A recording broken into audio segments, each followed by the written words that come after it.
Keanu Reeves notices a little girl stealing flowers at a cemetery, but when he finds out who they're for, his heart skips a beat.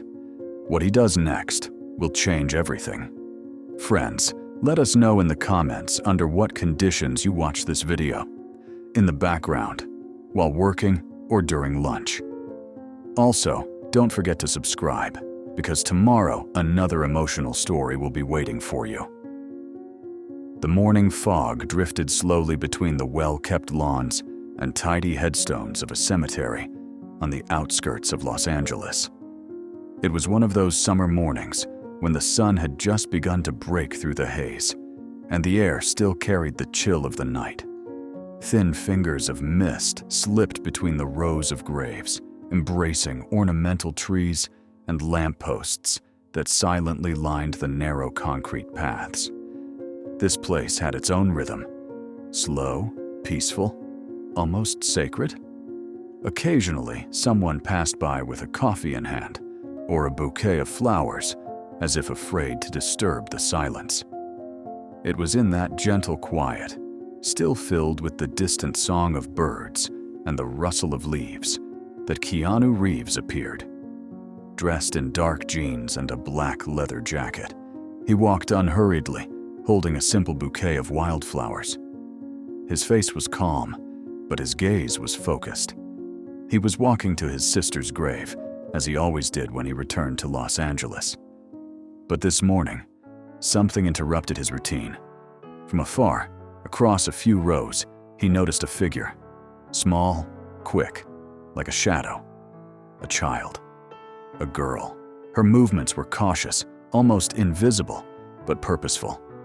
She glanced around swiftly, approached one of the graves, and gently, almost respectfully, picked a few flowers.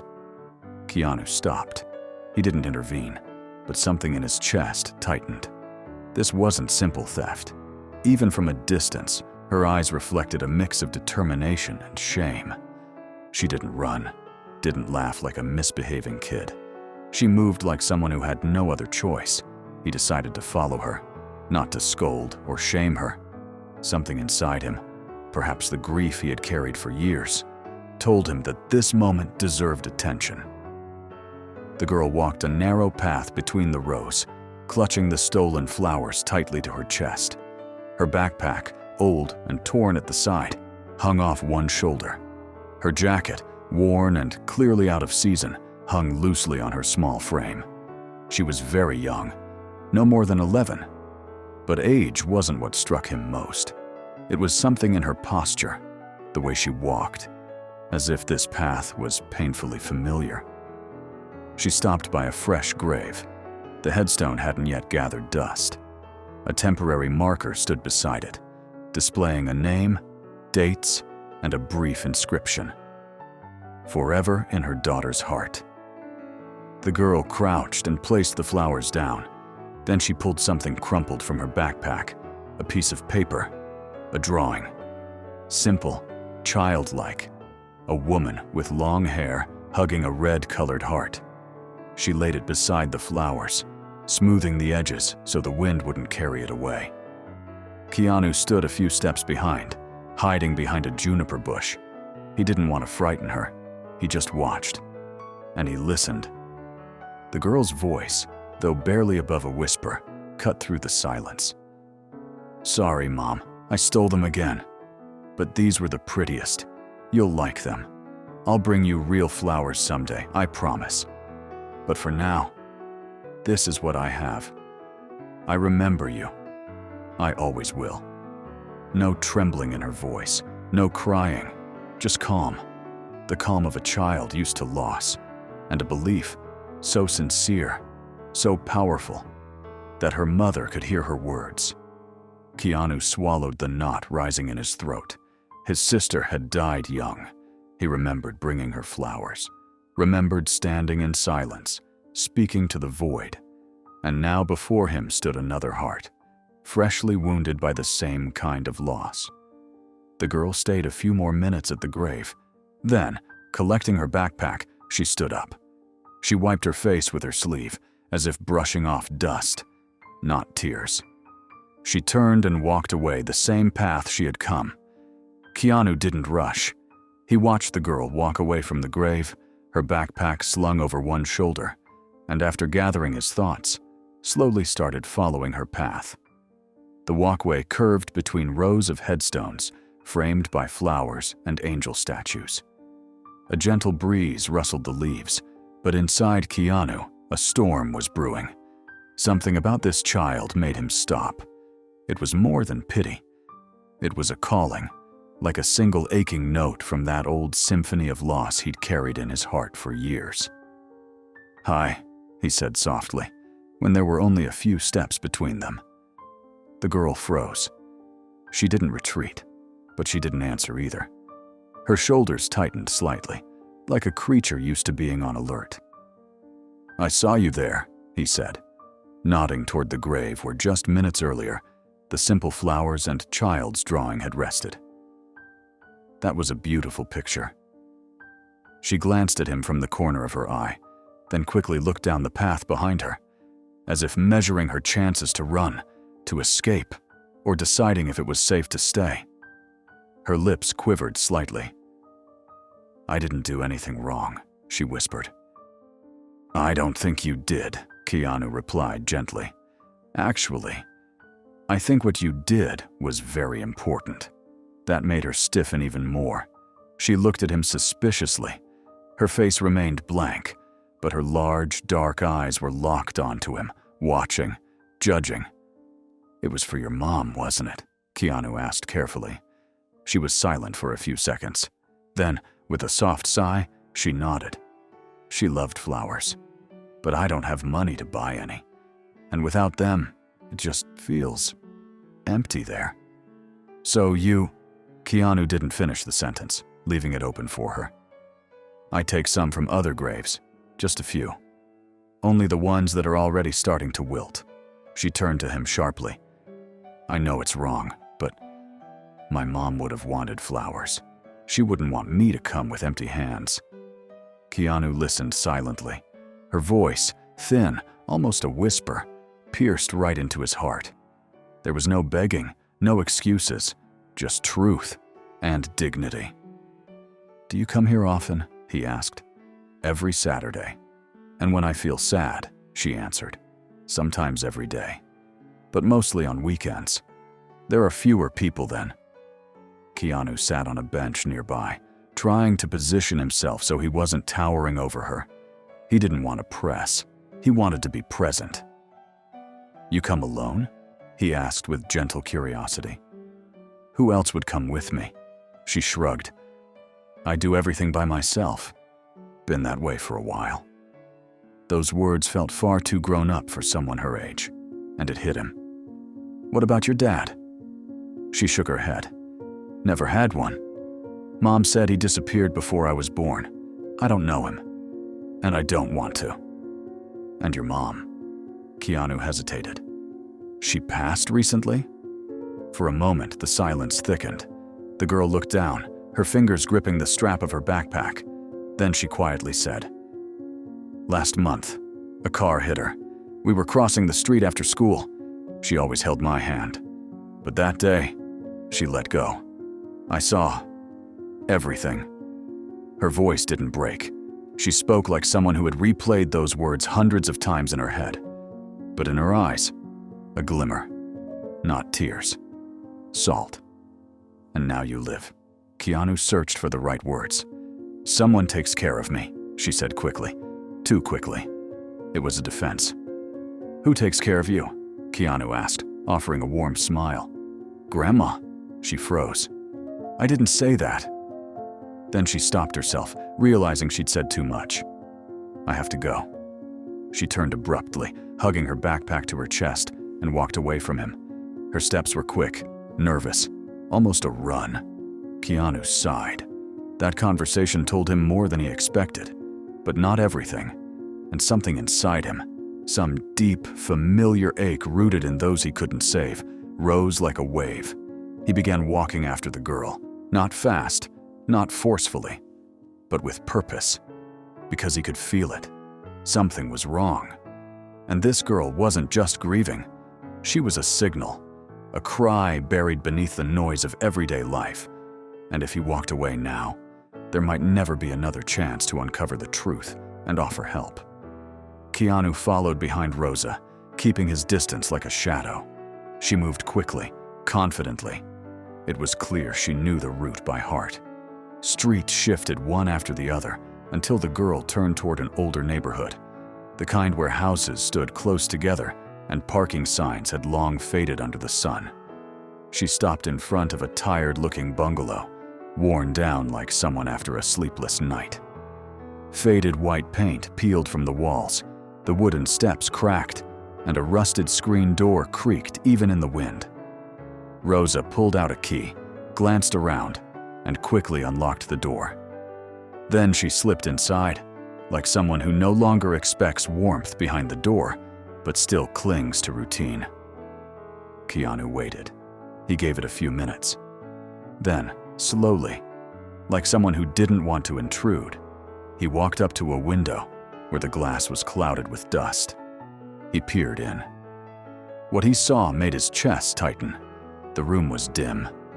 Shoes were scattered on the floor, a child's backpack slumped over a chair. On a small table, an unfinished apple and a glass of dusty water. There was no sign of any adult. The furniture was sparse, like a home abandoned by its caretaker. Dust coated the shelves, and on the windowsill lay a rolled-up scarf. Keanu circled the house. On the side, there was another window, slightly open. He leaned closer. It was the kitchen. A burnt smell wafted through the gap. On the stove sat a pot. Next to it, a kettle. Empty grain packages dangled from the shelves, and in the sink, dishes piled up. He breathed in deeply. It was clear. No one had cleaned, watched over, or cared for this place in a while. It was loneliness. Absolute. No adults. No support. Keanu walked up to the door and knocked gently. No response. He waited. Knocked again, a little louder this time. Then he saw it. A shadow moved behind the curtain. Someone was watching him. "Hi," he said calmly, leaning in. "It's me, from the cemetery. I'm not here to scold. I just want to make sure you're okay." Silence. Then, a faint rustle. The door creaked open just a little. Dark eyes peeked through the crack. "You followed me?" she asked softly. "Yes," Keanu admitted, "because I couldn't not follow. Something told me you didn't need punishment. You needed support." She didn't respond, just opened the door a bit wider, still leaving plenty of space between them. "You're not allowed to come in," she whispered. "I won't," he replied. "I'll stay right here, just to talk, if that's okay." She nodded. She sat down on the floor inside, keeping the door cracked. Keanu took a seat on the porch step. "Is this your home?" he asked. "Ours. Mine and Grandma's. But she's been in the hospital for a week, in the ICU. Did you call the ambulance yourself?" "Our neighbor did. I wasn't allowed, but she saw and called." I didn't go with Grandma. I knew if they found out I was here alone, they'd take me away. I don't want to go to a shelter. They're scary." Keanu stared at the door like it was the entrance to a new world. Her struggle, her silence. "So you've been here alone all this time?" "I know how. Grandma taught me. I heat water, cook oatmeal, eat what's left, watch the clock, go to bed on time. I even pray for her to come back. You're strong. I just don't want them to take me, because if Grandma comes back and I'm gone..." She paused. That would be the end. Keanu stayed silent. He wasn't just hearing words, he was hearing a soul, and that soul was scared, but alive. This girl wasn't waiting to be rescued. She was holding on, with everything she had. They sat in silence. Only the wind rustled the leaves, and in that silence was more truth than in many speeches. This wasn't a rescue moment.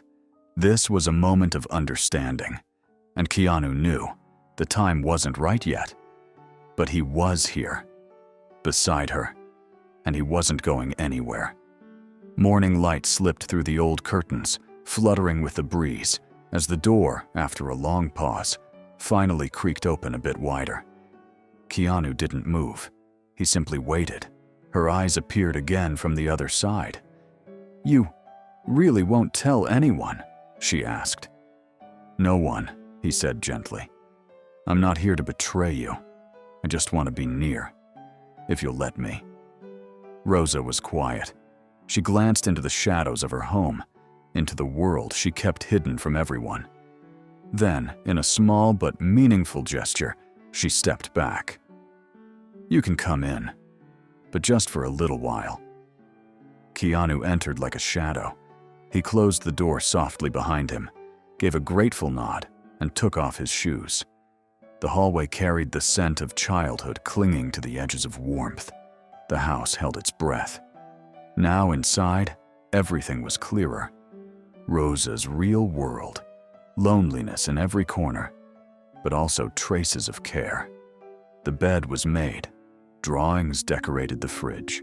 A plastic cup of water sat on the windowsill. Every little thing held the mark of a girl trying to hold on to normal. Keanu didn't pry. He didn't peek into every room. He stood quietly as Rosa laid his jacket over the back of a chair. "Would you like some water?" she asked, like a tiny hostess. "If it's no trouble," Keanu smiled. She poured it into a plastic cup from a bottle and handed it to him carefully, then sat across from him at the old kitchen table. For a moment, silence. "You're not asking why I took the flowers," Rosa said, looking him straight in the eyes. "I know why," he answered, "and I don't see anything wrong with it." "But it's stealing," she shrugged. "Maybe. It's not exactly right. But when your heart chooses love over fear, it's not really stealing. It's a gesture, a memory, a prayer." She paused, then gently reached into her backpack and placed a new drawing on the table. It was her mother, holding a bouquet of lilies. Underneath it read, "I'll bring more. I promise." "Grandma will come back soon," Rosa said. "I just know it. I pray. She's waiting too." Keanu swallowed the lump rising in his throat. "And the flowers," the girl continued. "I just want Mom to know I remember, that I haven't forgotten. If I bring her flowers every week, she'll know I'm still here, that I'm still trying." His eyes filled with moisture. He bowed his head, memories flooding in. His daughter, who was gone. His sister. The women he had loved and lost. All of them felt present in this silence, in this house. And this girl, she was a reflection of them all. He stood and walked to a shelf.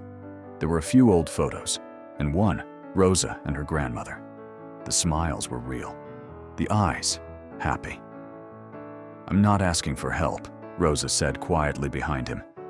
"I just want you not to tell anyone about me or the flowers. I just need a little more time, a little patience, and hope, and faith," Keanu added. "I believe in you, Rosa." She nodded again. But this time, not like before. This wasn't a shield.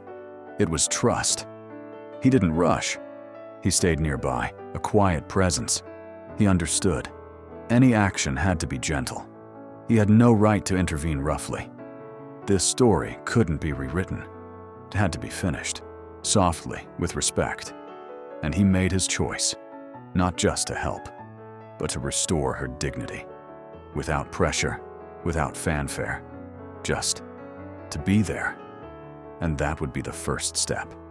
Because this child wasn't a thief. She was proof that love doesn't die. Not even in an old house, in the middle of emptiness, after loss. She was the flower growing through cracks in the pavement. And he would be her son. That same evening, as Rosa fell asleep beneath an old blanket in the corner of her room, Keanu sat silently in his car, his phone off in his hand. He had promised not to reveal her secret. and he had no intention of breaking that promise. But being present meant taking action. Carefully, quietly, in a way that wouldn't shatter her trust. He dialed a short number. His assistant, Nate, picked up within seconds. "I need you to find out which hospital Mrs. Harper was taken to. She was brought in a week ago. Most likely one of the main hospitals on the east side. See if you can pull any medical records." "Patient name?" Nate asked in a low voice. "Agnes Harper, around 70 years old. Her granddaughter is alone. But no one can know that. No social workers. No local authorities. Just act." By the next morning, Nate had the answer. The grandmother was indeed in the hospital. Her condition, critical, but stable. ICU. She had been moved to a private room. An anonymous benefactor had paid for full care. Keanu turned to Nate. "Make sure she's comfortable. Room, staff, everything. And keep the payments going weekly until I say otherwise." But he didn't stop there. The next step was harder. Through his lawyer, he arranged a meeting with a representative from a private guardianship agency that specialized in delicate cases. They were known for being thoughtful, respectful, and most importantly, for doing everything possible to bonnet. Keep families together. "You need to guarantee," Keanu told them, "that if the grandmother survives, Rosa stays with her. I'll handle the rest." He signed the necessary documents, gave a contact, and asked for one thing. No mention of me. The child can't know. The third step was the hardest. He knew he couldn't leave Rosa alone in that house anymore. She wasn't safe. But he also couldn't simply call child services. That would destroy the fragile trust. 2 days later, he returned to see Rosa. In his bag, new markers, a few children's books, apples, cookies, and a warm blanket. She was sitting on the floor, coloring an old sketchbook. Her eyes lit up when she saw him. "I found a place," he said, sitting across from her. "There's a playroom, a bed, even a TV, and a few other kids you might like. Want to check it out?" Rosa hesitated. Her hands clutched the edge of a pillow. She didn't ask. "What kind of place is it?" She already knew. But something in his voice gave her peace. "You can stay there overnight, but only if you want to, and I'll come visit tomorrow. I promise." She nodded slowly. That day, they went together to the care center. Didn't look like a state facility. Fresh wallpaper, big windows, soft carpet in the common room. Smiling volunteers greeted her. No one asked questions. No one pushed. She stayed. And in the morning, Keanu returned. In his hand, a storybook about kind people, a thermos of cocoa, a few oranges, and a small flashlight. Because he knew nights could still feel scary. Rosa smiled, not wide, but real. "It's just temporary," he told her. "You'll go home soon.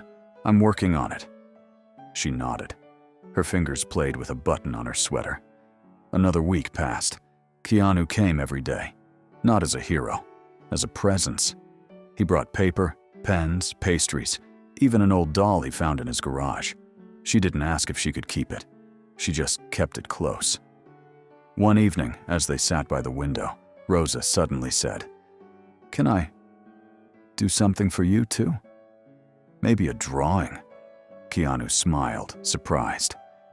"I've already gotten the best gift, Rosa. You're not alone anymore, and you're safe." She smiled back. And the next morning, on the table beside her bed, there was a new drawing. A house, a little girl on the porch, and next to her, a man in a black jacket. The caption read, "Sometimes, the sun isn't in the sky." Agnes Harper regained consciousness at dawn. Her breath was weak, but steady. The doctor who entered her room smiled when he saw her fingers twitch. "You're safe, Mrs. Harper. Someone made sure you received the best care." "Who?" she whispered. But the doctor simply smiled and shook his head. "A true benefactor always stays in the shadows," A few more days passed, and on one of them, as the sun poured gently over the streets of Los Angeles, Keanu walked into the care center holding a box of ice cream. "Walk?" he asked. Rosa, who was sitting at a table, adding a sky above a drawing of a fantasy city, looked up. Her eyes no longer glowed with sorrow, but with warmth. She nodded.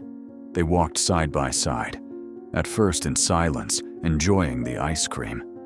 Keanu cracked a few jokes, and Rosa smiled. The streets changed one after another, and only when they turned onto a familiar road did something inside her pause. She recognized it. Her neighborhood. Her street. Her home. But she didn't say anything. She simply gripped the edge of her new jacket. As they approached the house, the door was slightly ajar. From the kitchen came the smell of cinnamon and vanilla. And on the porch, her grandmother. She stood leaning on the railing, hands trembling, eyes filled with tears. "Rosa." The girl froze, then ran. The embrace lasted forever. Grandma wept, softly but honestly, her arms wrapped tightly around her granddaughter, as if afraid to ever let go again. "I knew you'd come back," she whispered. "I felt you every evening." Keanu stood a few steps back, watching. His face was calm, but tears glistened at the corners of his eyes. His chest filled with a quiet warmth, not dramatic, not heroic, but real. This was another act of kindness, but it was a special one. Inside, the house looked entirely different. Clean, bright, a fresh pie on the table, and in a vase on the windowsill, flowers. "They're for Mom," Rosa said. "But now, not just at the cemetery. She'd be happy if I lived, not only grieved." They drank tea and talked. Rosa told her grandmother everything, about the oatmeal, the nighttime tea, the drawings, the cocoa in the thermos. Grandma listened in silence, brushing away tears beneath her glasses.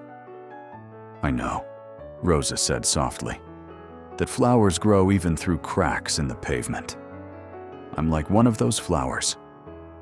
Keanu couldn't hold back his tears. He looked at the girl and didn't just see a child. He saw a whole strong soul, small but unbreakable.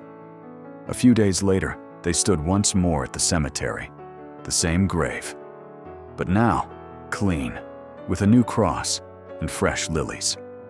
Rosa stood in a new coat, her eyes no longer sad, but glowing with hope. Behind her stood her grandmother, a hand resting on Rosa's shoulder, and a little farther back, Keanu in the same black leather jacket. He smiled, gently, with love. Rosa turned and looked at him. Keanu said softly, "Your mom is so proud of you." A light breeze stirred the branches overhead, and for a moment, it felt like someone above was smiling too.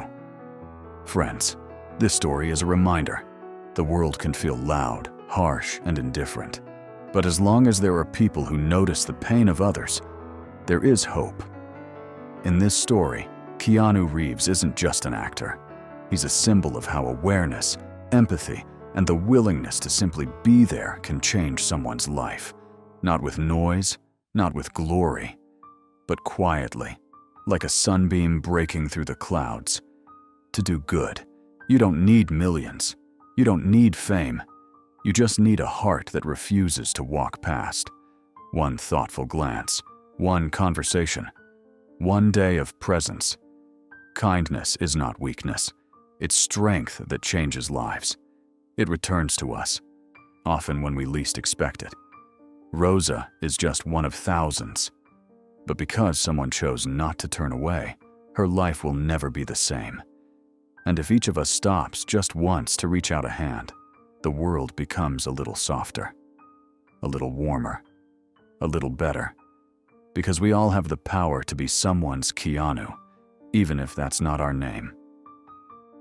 Be sure to share your impressions of the story in the comments, and write what conclusions you have drawn after listening to it. Don't forget to subscribe to the channel, and I wish you all a good mood, and see you in the new video tomorrow.